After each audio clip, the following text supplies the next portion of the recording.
everyone. Today I will discuss about Bellis perennis injury symptoms. इस medicine का injury symptoms university exam में बहुत बार 5 marks question में पूछा जा चुका है. So let's discuss. There are injury to deeper tissue after major surgical work. मतलब सर्जरी वगैरह करने के बाद जो डीपर टिश्यू स्किन के अंदर जितना भी टिश्यू सेल्स ऑर्गन है उसमें जब इंजरी होता है उस टाइम बेलिस मेडिसिन का बहुत ज़्यादा ही यूज होता है.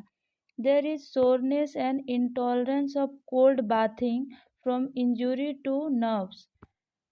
प्लेस में इंजुरी हुआ है उस प्लेस में ठंडा पानी से धोने से नर्व एक्टिवेट हो जाता है और पेशेंट ठंड बर्दाश्त नहीं कर पाता और उनको बहुत ज़्यादा पेन होने लगता है. इनटॉलरेबल पेन होता है. Next is lameness of joints as if sprained venous congestion due to mechanical causes. यह एक ऐसा स्टेट है जो पेशेंट के जॉइंट पेन और लंगड़ापन को ठीक करता है. अगर जॉइंट पेन हो गया जैसे घुटने का जॉइंट, हाथ का जॉइंट, उसमें से अगर उसमें पेन होने लगा बहुत ज़्यादा और अगर पेशेंट अच्छे से चल नहीं पाता है, लंगड़ा के चलता है, उसको ठीक करने लंगड़ाता कैसे, जैसे मोच आ गया और ब्लड फ्लो में प्रॉब्लम होता है तो चलने में भी दिक्कत होगा. इसका कारण मैकेनिकल इंजरी भी हो सकता है, जैसे किसी भारी लोहे की छड़ या लोहे की रड से चोट लग जाता है और ब्लड फ्लो में प्रॉब्लम होता है. उस टाइम लेमनेस हो जाता है जॉइंट में और पेशेंट को चलने में बहुत प्रॉब्लम होता है. Next is swelling venous stasis and varicose vein. जैसे कि चोट लगने के बाद शरीर के किसी भी पार्ट में लिक्विड जमा हो जाता है. वेन में ब्लड फ्लो धीरे धीरे होता है, मतलब जो नॉर्मल फ्लो है उससे स्पीड कम हो जाना. वेन में स्वेलिंग जो लगातार पैर में देखा जाता है, सारे पेशेंट में ज़्यादातर पैर में स्वेलिंग हो जाता है.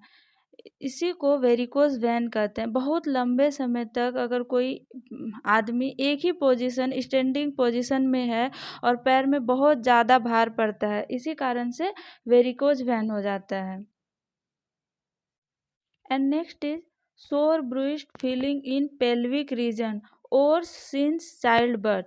सोर ब्रूइस्ड फीलिंग इन पेल्विक रीजन और सिंस चाइल्ड बर्थ. डिलीवरी के बाद पेल्विक रीजन में कॉन्ट्रैक्शन होता है.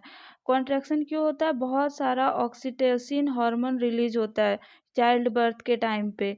ये एक न्यूरो हार्मोनल मैकेनिज्म है और एक्सट्रीम कॉन्ट्रैक्शन के कारण पेल्विक रीजन में इंजरी हो जाता है. उस टाइम बेलिस रेमेडी का बहुत ज़्यादा ही यूज है.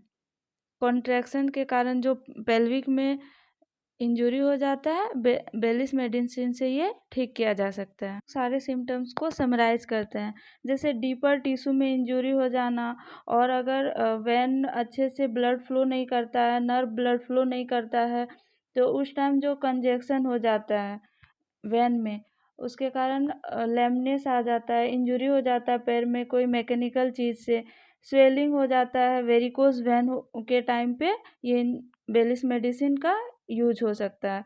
और पेशेंट बहुत ज़्यादा एक्टिवेट हो जाता है. अगर इंजरी में ठंडा पानी से धो दिया जाए तो एकदम इनटॉलरेबल हो जाता है.